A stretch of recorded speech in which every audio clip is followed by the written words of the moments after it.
Assalamualaikum warahmatullahi wabarakatuh. Bismillah, alhamdulillah, wassalatu wassalamu ala rasulillah Muhammad ibn Abdillah, la hawla wa la quwata illa billah, amma ba'd. Sahabat online, para pemirsa yang selalu dirahmati Allah subhanahu wa ta'ala, perkenankanlah kami akan berbagi mengenai tata cara sholat dengan berlandaskan kitab kuning ala pesantren, dengan memakai dasar kitab Safinatun Najah, kitab Kasyifatus Sajah karangan Asy-Syaikh Nawawi Banten, kitab Fasolatan karya Kiai Haji Asnawi Kudus, dan lain-lain. Baiklah, langsung saja kita perhatikan tayangan video berikut ini. Bagi yang masih belajar sholat, kalau bisa jangan di skip-skip biar tidak salah paham. Bismillah.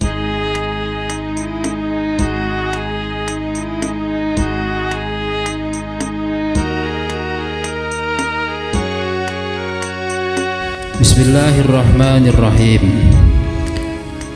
Sebelum kita melaksanakan sholat, maka kita harus memenuhi syarat-syarat sholat terlebih dahulu, seperti suci dari najis, suci dari hadas kecil maupun hadas besar. Tetapi kita tidak akan membahasnya di sini. Yang akan dibahas di sini yaitu praktek sholatnya. Adapun mengenai syarat-syarat sholat, insya Allah akan dibahas di video-video berikutnya. Tata cara sholat. Yang pertama, kita berdiri tegak. Kalau tidak mampu berdiri, maka dengan duduk. Kalau tidak mampu duduk, maka dengan tidur miring. Kalau tidak mampu dengan tidur miring, maka tidur terlentang. Insya Allah nanti akan ada pembahasannya tersendiri. Berdiri tegak menghadap kiblat dan mata kita terbuka atau tidak merem. Pandangan mata kita arahkan ke tempat sujud. Ketahuilah, sesungguhnya berdiri itu adalah rukun yang paling utama. Kemudian sujud, kemudian rukuk, kemudian i'tidal. Memanjangkan atau melakukan dengan lama dalam berdiri adalah lebih utama, kemudian dalam sujud, kemudian dalam rukuk, dan kemudian dalam i'tidal. Yang kedua, selanjutnya kita membaca ta'awud dan basmalah agar dihindarkan dari was-was. A'udzu billahi minasyaitonir rajim. Bismillahirrahmanirrahim. Yang ketiga, kemudian sunnah melafadzkan niat atau mengucapkan niat. Suaranya pelan saja, jangan keras-keras. Yang pokok telinga kita sendiri bisa mendengar. Dengan tujuan agar lisan dapat membantu hati dan keluar dari perbedaan ulama yang mewajibkannya. Usalli fardhu dhuhri arba'a raka'atin mustaqbilal qiblati adaan lillahi ta'ala.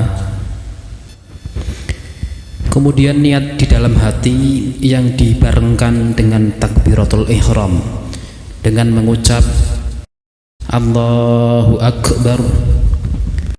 Kata takbiratul ihram tersusun atas mengidhofahkan sabab dengan musabbab.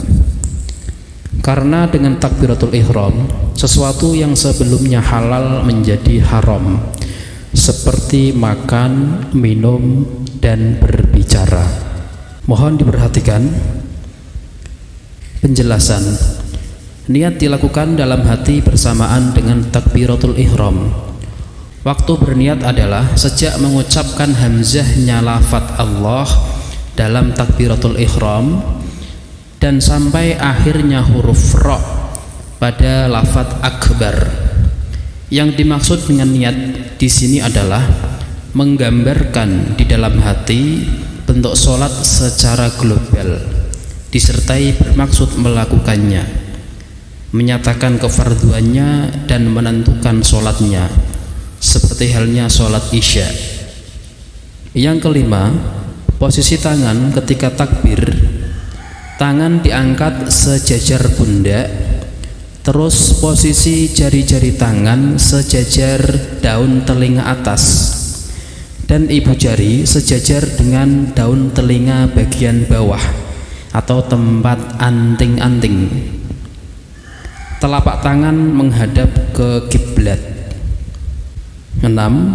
Posisi tangan setelah takbir, mengangkat tangan kemudian sedekap. Tangan diletakkan di bawah dada, di atas pusar, dalam posisi sedikit condong ke arah kiri, dengan tangan kanan memegang pergelangan tangan kiri. Cara meletakkan tangan kanan di atas tangan kiri yaitu pergelangan tangan kiri digenggam dengan ibu jari dan ruas pergelangan digenggam dengan jari manis dan kelingking, sedangkan jari telunjuk dan jari tengah dilepas memanjang ke arah lengan. Kemudian yang ketujuh, diam sejenak, kemudian baca doa iftitah. Kabiran walhamdulillahi katsiran wa subhanallahi bukratan wa asila. Inni wajjahtu wajhiya lilladzi fataras samawati wal ard hanifan musliman wa ma ana minal musyrikin. Inna salati wa nusuki wa mahyaya wa mamati lillahi rabbil alamin la syarika lahu wa bidzalika umirtu wa ana minal muslimin. Yang kedelapan, setelah selesai membaca doa iftitah, diam sejenak, kira-kira membaca subhanallah, biqadri subhanallah, lalu membaca surat Al-Fatihah.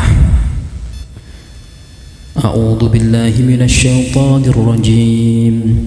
Bismillahirrahmanirrahim.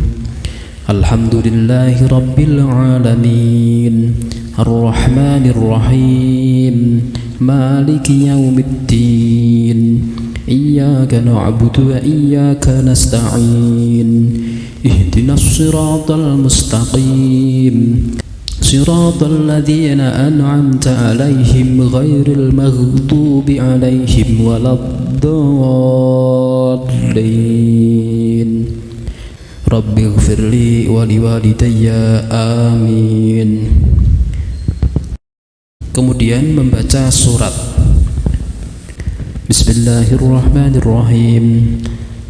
Qul a'udzu birabbin nas, malikin nas, ilahin nas, min syarril waswasil khannas, alladzi yuwaswisu fi sudurin nasi minal jinnati wan nas. Allahu akbar.